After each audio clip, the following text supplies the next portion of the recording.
Nightwing has his memories back, so what does that mean for the future of Nightwing? And what about the Justice League? What if Black Adam were to join them? This is the Comic Storying channel where we take some of your favorite trade paperbacks and single issues and we break them down into digestible bites to help you understand. Then we read them all dramatically back to you. All alterations to the panels, text, and images are to prevent copyright problems, and all art is owned by its respective companies. Today we're going to be covering 2 more issues of DC's new initiative, Infinite Frontier. Justice League number 59 and Nightwing number 78. Justice League 59 also has Justice League Dark in the back of it. And I'll let you know in the video when we break off into these different issues. There's no backstory to give you at this point. The only thing you need to know is that Infinite Frontier is the new initiative at DC Comics, a brand new beginning for many of your favorite comic books. So let's go ahead and start off with the Justice League. Infinite Frontier, Justice League number 59. As the sun begins to set over Kahndaq, a young boy sits by a grave drawing in the sand. As a shadow is cast over him, he panics, and a voice tells him that they did not mean to disturb him. As Black Adam floats down, he looks at the marker, asking if that is his mother. And the young boy says, "Yes, sir. She died last year. Same for you?" Black Adam tells him no, he's here for his beloved. She passed on this day years ago. She passed defending this great land with him. She passed trying to teach him a thing that he has yet to fully grasp. The boy reaches into his pocket, asking, "Do you like candy? I stole some." Black Adam asks, "Hard candy?" "No." But then the boy points up, asking, "What is that?" And Black Adam looks back as a demon appears, asking, "Was that weird? Because, man, did it feel weird." Black Adam tells the boy to leave. He will protect his mother. And the demon sniffs the air, stating that this place smells fantastic. What is your name? After a few moments of thinking, Black Adam tells him, "Adam." And the demon goes on, stating, "Well, Adam, you wouldn't believe what I went through to get here."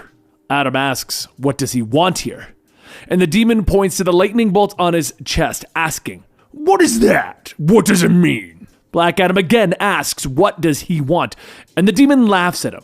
"Honestly, pal, you're not going to like that answer." As the demon charges and the two collide, causing a massive explosion, Black Adam yells for him to go back from whence he came. And the demon smiles, stating, "That is some power level you're flexing. You're the ruler of all of this?" And Black Adam struggles back, telling him, "As far as you're concerned." But as the demon breaks through, he grabs Black Adam by the throat, slamming him into the ground. And then he stops. "Wait. How many of your kind are there?" Black Adam gets up, ready to fly, telling him, "You will leave this world alone, or I will bring the power of..."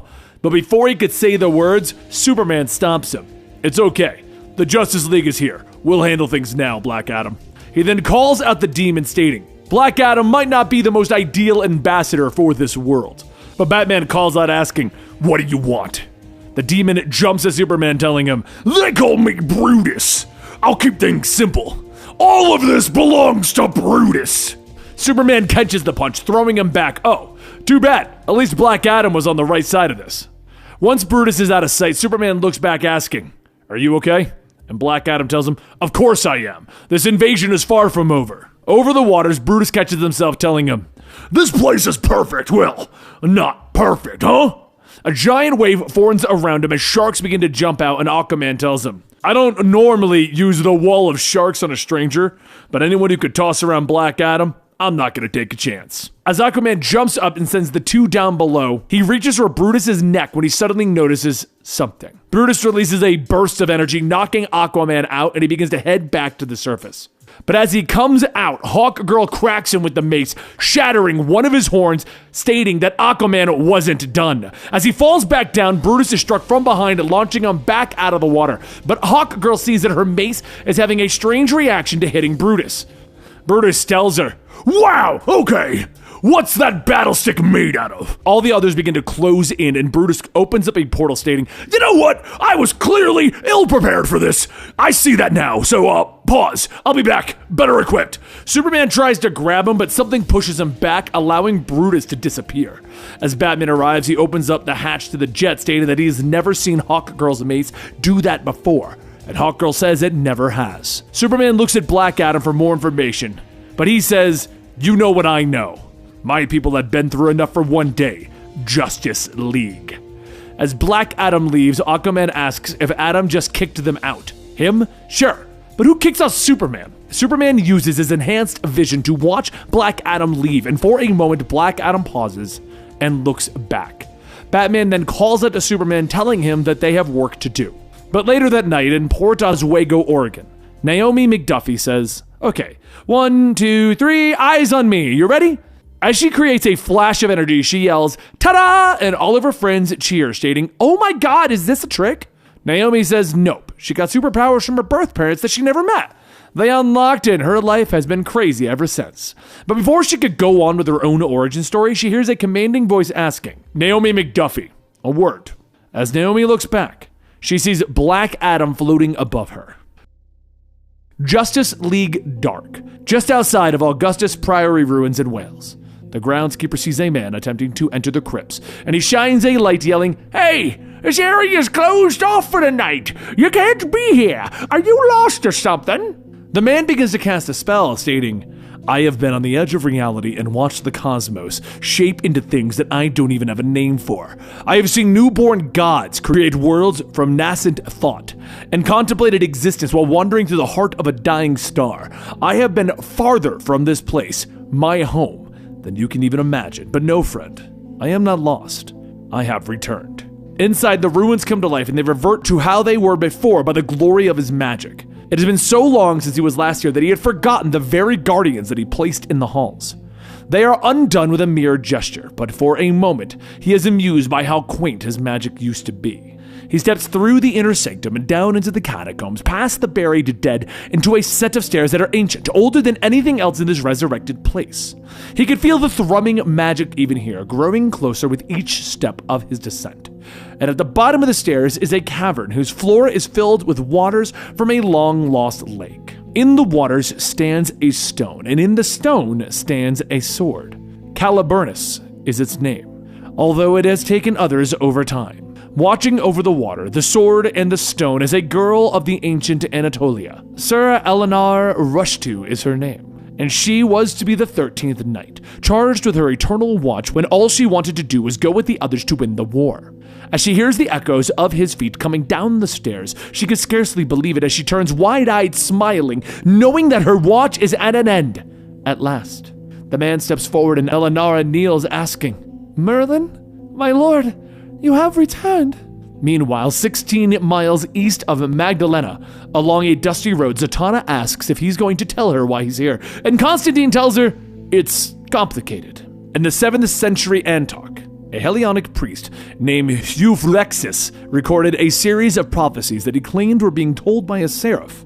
He wrote of an archangel who shall, at the end of the moon cycle in the cradle of Magdalena, bestow the gift of heaven to aid in the coming war. Separately, in 1994, Josh Engels, a vocalist in the band of Schluflestand, sang an unplanned 8 minutes in ancient Sumerian. Although Joss would later deny any knowledge of her Sumerian interlude, translations would state that the Earl of Hell came and brought forth a weapon to strike down the false gods. Now, ordinarily, I'd say it was a load of porkies. But the time and place in both prophecies, it is this day and this place, a coincidence set 13 centuries apart. I was curious.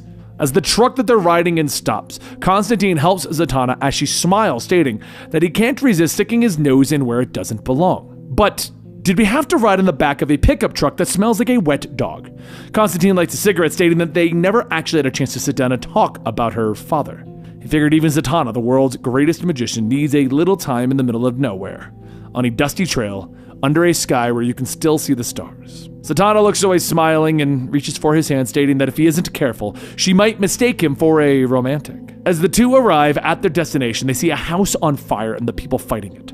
Zatanna asks what's happening, but Constantine yells for her to stop them. She tries, but says that she can't, and she'll explain later. Can he do something? So he sighs, making a cut in his palm, dripping the blood on his watch, stating, I really liked this one. As he lets go, he stomps on the watch and everyone freezes in place, allowing them to see what is going on. Zatanna looks around at all the people asking what is happening here, and Constantine says that he honestly doesn't have a clue. However, what he doesn't know was that those two prophecies were in fact true. The angel Orphile arrived in a predestined bolt of lightning, bringing with him the gift of heavens, followed by the demon Bifrons, who rose from the bottomless sinkhole carrying the weapon of hell. As the angel and demon went about their task, both sets of cultists arrived on the scene, hoping to see their long-held beliefs affirmed. The children of the gift looked upon the angel Orphiel and saw him in his true form, his light blinding them and fusing their souls with a heavenly fervor.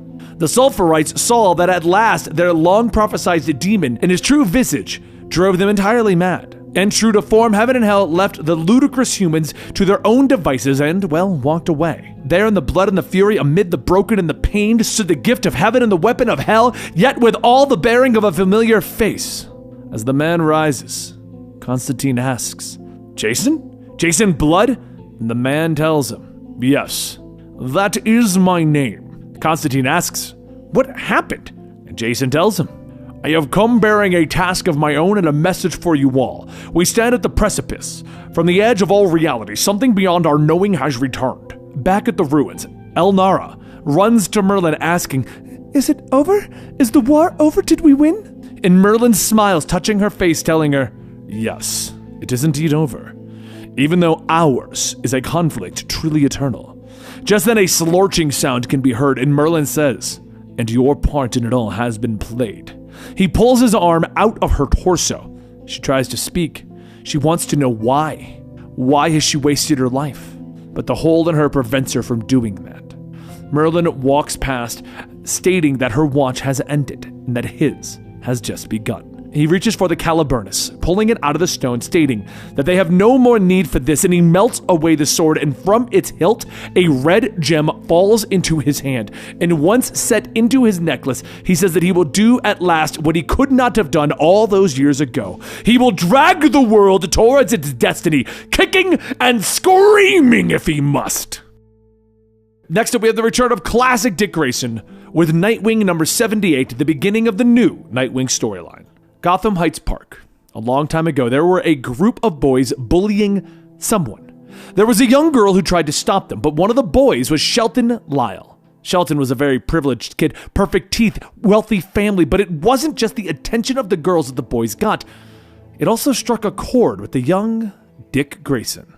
By this time, Dick had already lost his parents to Tony Zuko, so there really wasn't anything that could hurt him. Shelton commented that he saw the last act of the Flying Graysons at the circus and said that it was the greatest show that he had ever seen. But that didn't faze him. Dick stood his ground, telling Shelton to leave these kids alone. Shelton took a swing, but Dick, being rather nimble for his size, used it and easily headbutted Shelton without so much as taking his hand out of his pockets. Of course, this led to a brawl, which now also brought the attention of the police. Shelton asks if they know how much trouble they're going to be in. His dad owns the cops! And the little girl asks, do you really think that they'd listen to you over me? What do you think, Dad? And behind the little girl is Jim Gordon. Jim brought Dick home, and little Barbara was amazed that he lived in a castle. Thought that the lack of dragons and a moat was a little disappointing, though.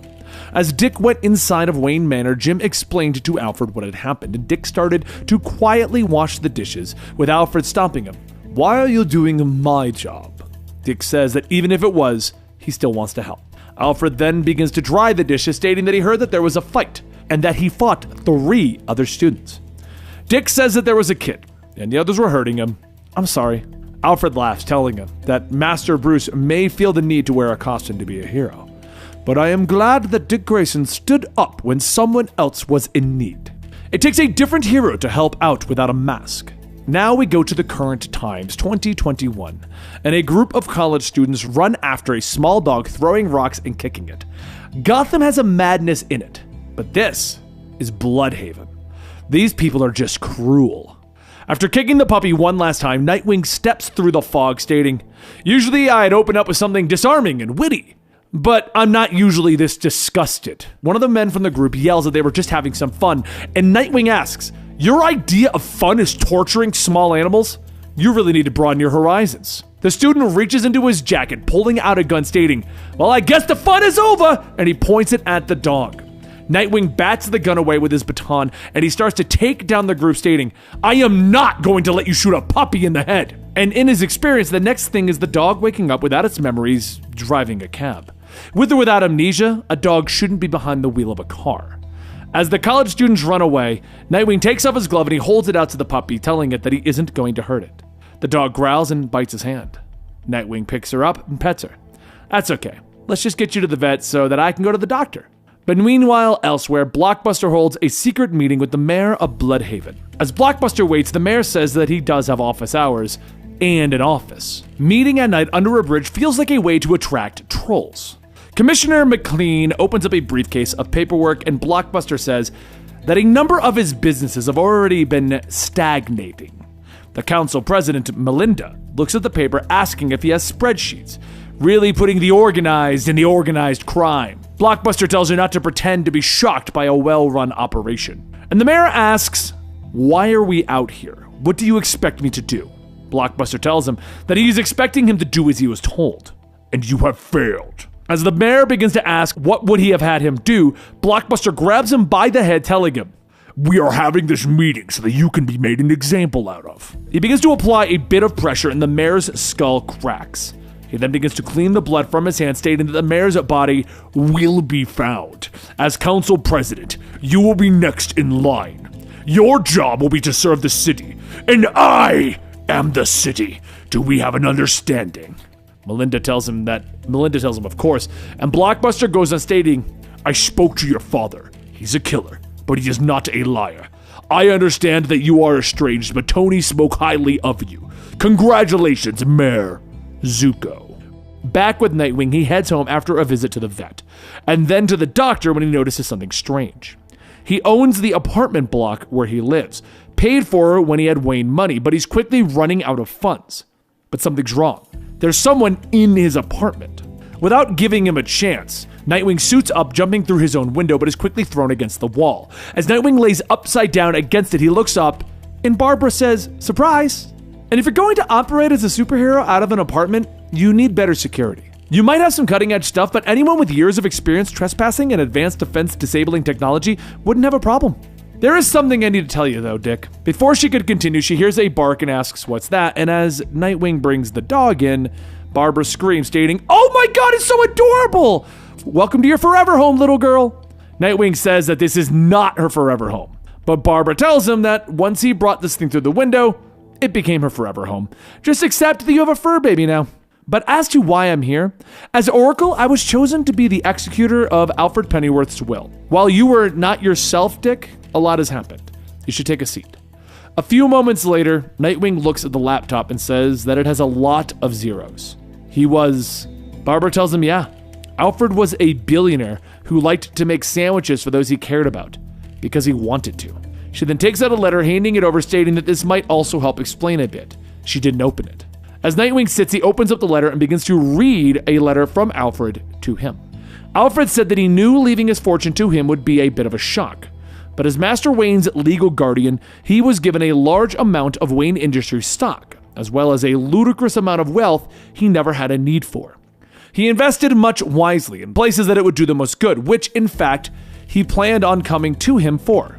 Like Bruce, his mind is astonishing. He can think in ways no one else can. He is a problem solver, and the world is full of problems. There would be no one better to leave this fortune with. Just know that he does believe in Dick Grayson, and that he knows that the world will be a better place with more people like him wanting to help those in need. And above all, though they rarely say it out loud, he was very proud to call him his son. Meanwhile, in Upper Bloodhaven, Melinda comes home and her bodyguard asks how did it go. She begins to wash her hands from the blood transferred from Blockbuster's handshake, stating that she is now the mayor.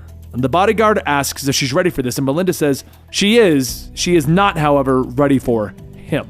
The bodyguard says that she can't wait long. She may not get another chance. And Melinda looks at the poster of the Flying Graysons, and Nightwing specifically circled, and she says that he knows soon. And that concludes the 2 issues we're going to bring you this week.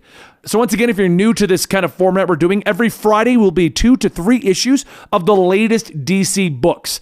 A lot of these stories will be compiled into full stories later, so if that's your preferred way to watch these videos, don't worry, you're not actually going to be waiting very long. This is just a way to get the individual parts much faster. If you want to have a say in what happens on this channel, please consider coming over to our Patreon, patreon.com/comicstorian, where at the mini producer tier, you actually get a vote in what is coming to the channel. You guys already voted for Vision, imagine you already voted for the Batman Inc. storyline that has probably already started now or will be soon. You got Winter Soldier, Falcon, Winter Soldier. All these books are coming out real soon, all because you guys voted on it. And to remind you, the reason we're doing these kind of like compilation episodes, I need long episodes for YouTube's algorithm. And this allows us to do more stories that I wouldn't be able to fit on this channel because the fan base is kind of small. A character like Nightwing is actually difficult for me to bring to the channel. You wouldn't think he would be, but he actually kind of is.